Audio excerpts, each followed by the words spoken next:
AutoCAD দিয়ে এই ধরনের উইন্ডো ডিজাইন কিভাবে করবেন সেটা আজকে দেখাবো। খুব সহজভাবে দেখানোর চেষ্টা করব। সর্বপ্রথম একটা রেক্ট্যাঙ্গেল নেবেন। রেক্ট্যাঙ্গেলের শর্টকাট কিন্তু আমরা সবাই জানি, আর ইসি লেখে এন্টার। কি লেখে এন্টার? আর ইসি রেক্ট্যাঙ্গেল। ফার্স্ট পয়েন্ট ক্লিক করবেন, দিক উল্লেখ করবেন, কোন দিক, এই দিক না এই দিক। এখান থেকে আমরা 5 ফিট দেব, অবশ্যই কমা দিতে হবে, লক হয়ে যাবে।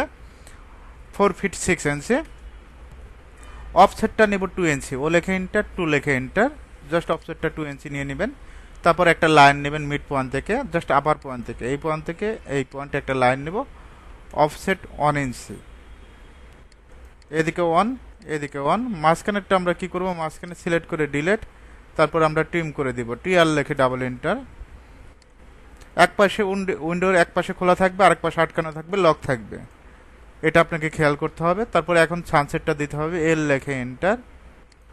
এদিকে 6, এদিকে 6, এদিকে আমরা 6 ফিট নেব। কত ফিট? 6 ফিট। এদিকে 6, এদিকে 6। ওকে, আপনি চাইলে যে কোনো মেজারমেন্টের উইন্ডো এভাবে তৈরি করতে পারবেন।